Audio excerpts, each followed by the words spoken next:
If this is a society and this is Aruvi the film.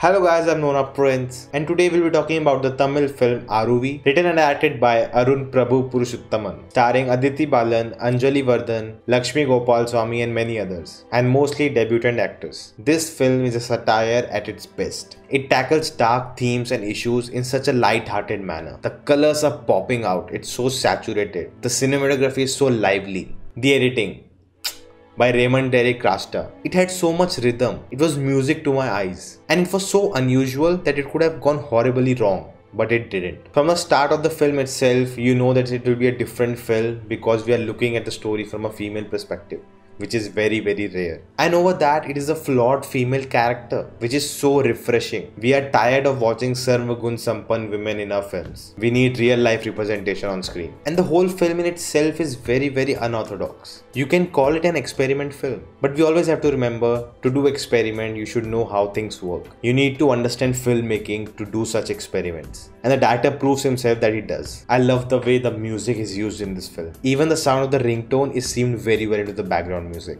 And the TV reality show, oh my god, the way they pulled it off, the way they showed the behind the scenes of it, that's exactly how it all works. The things we see on the TV is not the truth, especially in reality TV shows. This film hits hard at all the issues in our world without becoming very preachy, and it covers so many topics in that montage, but we never feel overwhelmed. It doesn't feel like too much because the focus is always on the main story, on Aruvi. From the beginning of the film, I'm so engaged and invested in the characters and the story. I know the whole backstory of the main character within 20 minutes of the film. That says how well the screenplay and the editing was. Guys, if you enjoy this video, do hit that like button because when you do that, YouTube promotes this video and more people can watch it. Also consider subscribing and hit that bell icon to get notification whenever a new video drops. My favorite sequence on the film was when Aruvi's debate started. Slowly that debate revealed everything wrong with our society. And then comes the monologue of Aruvi. What is happiness?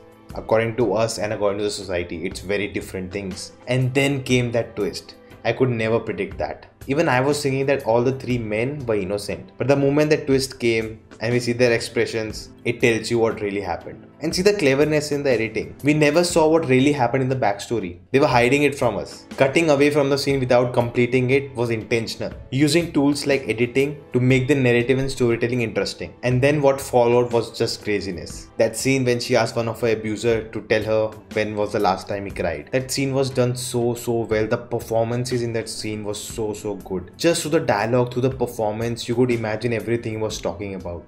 The village, that old lady, what happened with her. You don't have to show visuals every time to make you feel that. What a powerful scene. While they all are inside the studio, all the mayhem happening outside, linking it to terrorism, making it about politics. And that's the reality. How such trivial things are made big and presented to us. I did feel that the second half of the film did become slow compared to the first half, and the climax was very underwhelming for me. I wish the film ended when she surrendered, and I would have liked that end without knowing what happens to her after that. Leaving it open to speculations. But I understand why they didn't do that. Making it a happy ending in a way, and also showing what a HIV patient go through. That was important in a film where you are using HIV as a plot point. And to show that final performance like this in a vertical way, the bold choice of showing the climax like this in such an uncinematic way, and everything depends on the performance of the actress. And Aditi Balan did it without any camera tricks, without any editing tricks, just her plain performance, very far from the camera, and that's it.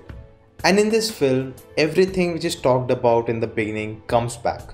Even the story Peter told, the emotional story he was supposed to say, the film brings it back. And it turns out it is an emotional story. At the end of the day, this film is a fictional story. It's a fantasy. A lot of times I felt uncomfortable because seeing her laughing and enjoying time with her assaulters, it was very difficult to digest. And I understand some people getting upset with that. They don't like it happened. But the point of the film is very different than that. The film ends with what could happen. The happiness that people could have in their life if everyone cared for each other. Starting from her father, her own family, her friends, people in her life who should have helped her instead of taking advantage of her. Maybe the ending was all a dream. She couldn't go to the washroom alone by herself. How can she just run away from there and go live somewhere alone by herself on a mountain? Makes no sense. And the film ends with her smile, making us wonder why we are not smiling. So guys, that's it. That was my thoughts on Aruvi. Amazing movie, must watch. I would recommend it to everyone. like, what a movie. I cannot just stop talking about it, and I'm angry that it took me so long to watch this gem. So guys, if you enjoyed this video, hit that thumbs up button, share this video, let me know your thoughts in the comments below. If you haven't subscribed yet, check out the videos, and if you like them too, do consider subscribing, and I'll see you next time. Stay home, stay safe.